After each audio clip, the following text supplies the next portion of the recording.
कहां से आती हैं लकड़ियां और कौन है बनाने वाले, जानिए रथ निर्माण से जुड़ी ये जरूरी बातें। पुरी के ओडिशा धाम में आज रविवार को जगन्नाथ यात्रा निकल रही है। सदियों से चली आ रही यह परंपरा भारत की लोक संस्कृति की धरोहर है। तो वहीं यह रथ यात्रा वेदों से निकले सूत्र वायक लोका समस्ता सुखिनो भवंतु यानी कि संसार में सभी सुखी रहे, इसे स्थापित भी करती है। रथ यात्रा की इस भीड़ में ना कोई जाति रह जाती है, ना ही धन पद और मान, सिर्फ महाप्रभु होते हैं और उनका रथ खींच रहे श्रद्धालु। रथ यात्रा के दौरान हर व्यक्ति, हर आदमी का परिचय सिर्फ इतना ही रह जाता है कि वह जगन्नाथ जी की शरण में आया है। किसी का पद और कद कोई मायने नहीं रखता। ये बात तब और अधिक साफ हो जाती है जब खुद पुरी के राजा लोगों की भीड़ के बीच बिना किसी छत्र चंवर के पैदल आते हैं और श्री मंदिर से लेकर रथ यात्रा के मार्ग पर झाड़ू लगाते हैं।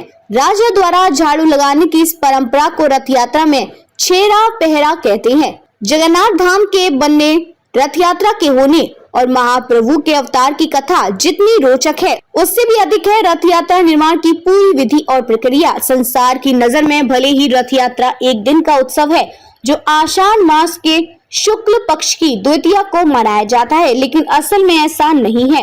रथ यात्रा पुरी का वार्षिक त्योहार है और वर्ष में एक बार होने वाले इस उत्सव की तैयारी पूरे साल चलती रहती है। इसमें सबसे अधिक महत्वपूर्ण बसंत पंचमी का दिन होता है। जिस दिन से रथ बनना शुरू होता है तब से लेकर रथ यात्रा निकलने तक लगभग 6 महीने हो जाते हैं।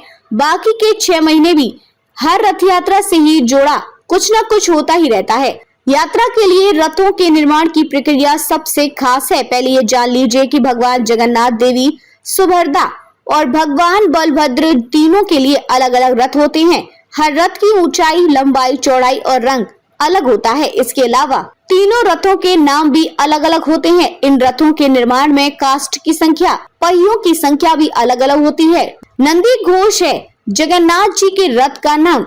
भगवान जगन्नाथ जी के रथ का नाम नंदी घोष है। इसे बनाने में कारीगर लकड़ी के 832 टुकड़ों का प्रयोग करते हैं। 16 चक्कों पर खड़े इस रथ की ऊंचाई 45 फीट होती है, तो वहीं इसकी लंबाई 34 फीट होती है।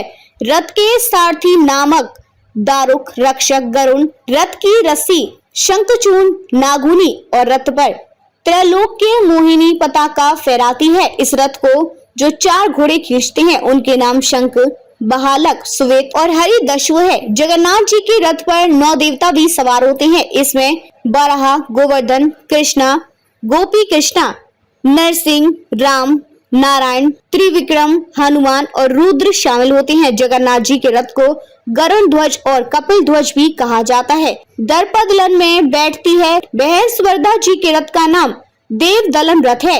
इसे दर्पदलन भी कहते हैं। इसमें कुल काष्ठ खंडों की संख्या 593 होती है और 12 चक्कों पर खड़ा यह रथ महज 31 फीट लंबा, 43 फीट ऊंचा होता है। खुद अर्जुन ही इस रथ के सारथी हैं और रथ की रक्षिका जय दुर्गा देवी है। रथ में लगे रस्से का नाम स्वर्णचूर्ण नागुनी है और इस रथ की पताका नंदंबिका कहलाती है। देवी सुभद्रा के रथ को जो 4 घोड़े खींचते हैं उनके नाम रुचिका, मोचिका, जीत और अपराजिता है। ताल ध्वज कहलाता है।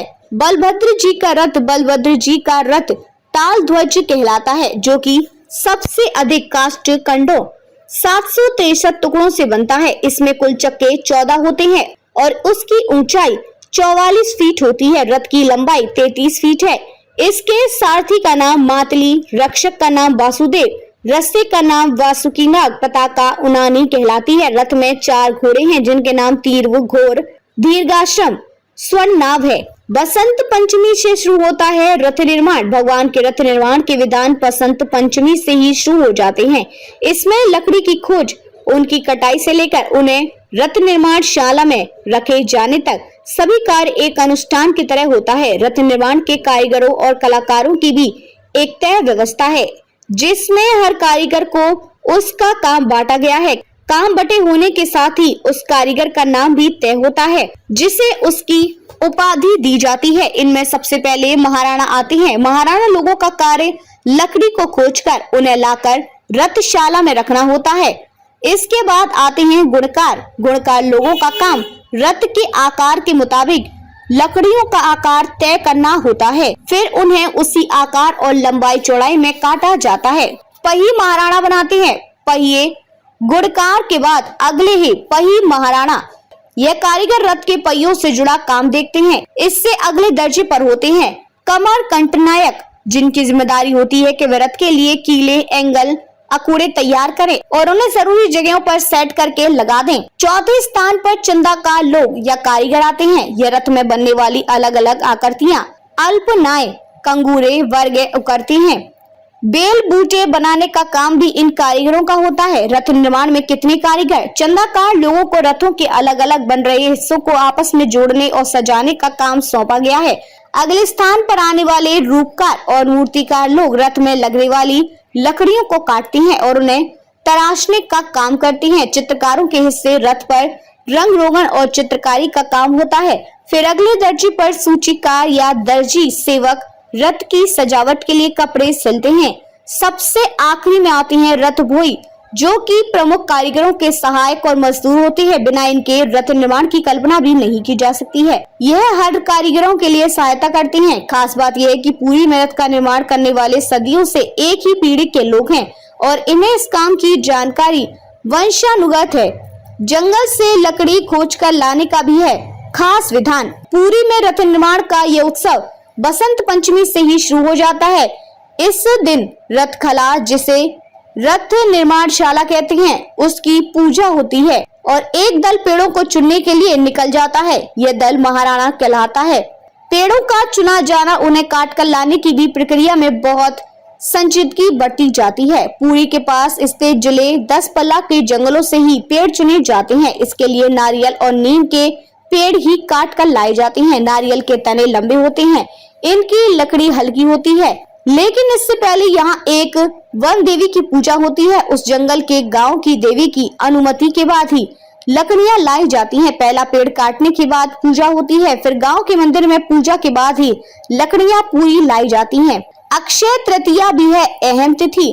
रथ निर्माण में सबसे अहम तिथि अक्षय तृतीया होती है। महाराणा लोग अक्षय तृतीया से पहले पवित्र लकड़ियों को मंदिर के रथ खला भवन में पहुंचा देते हैं। अक्षय तृतीया वाले दिन मंदिर में विशेष पूजा होती है और इसी दिन रथ खला में रथ निर्माण का कार्य शुरू किया जाता है। सभी कारीगर जुटते हैं। औजार और लकड़ी की पूजा करते हुए उन्हें हल्दी चंदन के लेप से पूजन कर निर्माण की तैयारी शुरू करते हैं। इसके बाद ही रथ बनाने के लिए लकड़ियों का काटना चीरना आदि शुरू हो जाता है। रथों की सजावट भी है विशेष। 3 रथों को निर्धारित तरीके से सजाया जाता है। हर एक रथ के चारों तरफ 9 पार्श्व देवताओं की मूर्ति बनाई जाती है। सभी रथों पर बहुत सुंदर चित्रकारी का इस्तेमाल करके अलग अलग देवी देवताओं के बेहद सुंदर चित्र बनाए जाते हैं। तीनों रथों पर एक सारथी और 4 घोड़े बने होते हैं। तीनों रथों को सुंदर तरीके से सजाने के बाद इन्हें जगन्नाथ मंदिर के पूरी द्वार, जिसे सिंह द्वार भी कहा जाता है, उसके सामने खड़ा कर दिया जाता है। रथ निर्माण प्रक्रिया में पवित्रता का भी ध्यान रखना होता है। रथ यात्रा के दौरान आए चढ़ावे को मंदिर के अधिकारी इन्हीं कारीगरों के बीच बांट देते हैं, जो लोग पीढ़ियों से इन रथों का निर्माण करते आ रहे हैं। रथ यात्रा के बाद रथों की लकड़ियां अलग अलग कर दी जाती हैं। उनका धार्मिक महत्व होने के कारण श्रद्धालु उन्हें मंदिर से ले सकते हैं। रो के पहिए संभाल कर रखे जाते हैं। नवा कलेवरा विधान क्या है? रथ निर्माण के अलावा पुरी में जो सबसे अहम और रहस्यमय विधान है वह नवा कलेवरा यानी कि नव कलेवर विधान। नव कलेवर विधान उस अनुष्ठान का प्रतीक है जब श्री मंदिर में स्थापित तीनों देव प्रतिमाएं नया स्वरूप लेती हैं। सही मायने में कहें तो इस विधान में एक खास समय के दौरान देव प्रतिमाएं बदल दी जाती हैं। पुरानी प्रतिमाओं के स्थान पर नई प्रतिमाएं स्थापित की जाती हैं। परंपरा के अनुसार नव कलेवर विधान तब किया जाता है जब आषाढ़ मास में अधिक मास होता है। यह विधान 8 साल बाद, 11 वर्ष बाद या 19 साल बाद किया जाता है। प्रतिमाओं का निर्माण एक विशेष प्रकार के नीम के पेड़ों से किया जाता है। इसे ब्रह्मदारू कहते हैं। सभी मूर्तियों के लिए वृक्ष की तलाश के साथ यह नवा कलेवरा उत्सव शुरू होता है। जंगल में जब यह खास ब्रह्मदारू मिल जाता है तब उसकी जानकारी मंदिर को दी जाती है। भगवान जगन्नाथ के लिए 4 शाखाओं, बलभद्र के लिए 7 शाखाओं, सुभद्रा के लिए 5 तथा सुदर्शन के लिए 3 शाखाओं के वृक्ष की तलाशी की जाती है। चैत्र मास से ही इस उत्सव की तैयारियां शुरू हो जाती हैं। आखिरी बार नवा कलेवरा विधान साल 2015 में हुआ था। रहस्यमय है नव कलेवर विधान। इस विधान के बारे में एक और रहस्यमय तथ्य भी प्रचलित है, जिससे कि मंदिर का रहस्य और भी गहराता है। नवा कलेवरा विधान में जब नई प्रतिमा बन जाती है तो जगन्नाथ जी की पुरानी प्रतिमा से एक ब्रह्म पदार्थ निकलकर नई प्रतिमा में रख दिया जाता है। इस विधान को दहितापति ही करते हैं, जिनकी आंखों में पट्टी बंधी होती है और हाथों में भी कपड़ा बंधा होता है। रात में होने वाले इस विधान के समय गुप्त अंधेरा किया जाता है। प्रतिमा में रखा जाने वाला ब्रह्म पदार्थ आखिर है क्या, ये किसी को नहीं पता। उसे आज तक किसी ने नहीं देखा। ये शर्त पूरी हो तभी प्रतिमाओं के लिए होता है पेड़ का चयन। जब प्रतिमा बनाने के लिए नीम के पेड़ खोजे जाते हैं तो उनकी कुछ खासियत और शर्तें भी होती हैं। सभी शर्तें पूरी होने पर उस पेड़ की लकड़ी से प्रतिमा निर्माण हो सकता है। भगवान जगन्नाथ का रंग सांवला है, इसलिए उनकी मूर्ति के लिए गहरे रंग की लकड़ी खोजी जाती है, जबकि बलराम और सुभद्रा के लिए हल्के रंग की लकड़ी की खोज होती है। जिस वृक्ष से भगवान जगन्नाथ की मूर्ति बनती है उसमें 4 शाखाएं होनी चाहिए।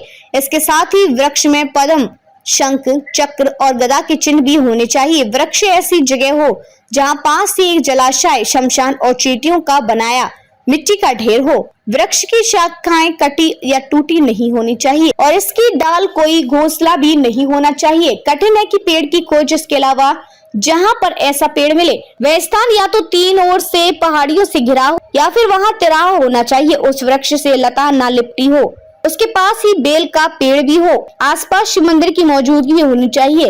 वृक्ष खोजने की यह प्रक्रिया बहुत कठिन और लंबी है। वृक्ष मिल जाने पर मंत्रों के उच्चारण के साथ उसे काटा जाता है। इसके बाद इन वृक्षों की लकड़ियों को दहितापति जगन्नाथ मंदिर लाते हैं, जहां उन्हें तराश कर मूर्तियां बनाई जाती हैं।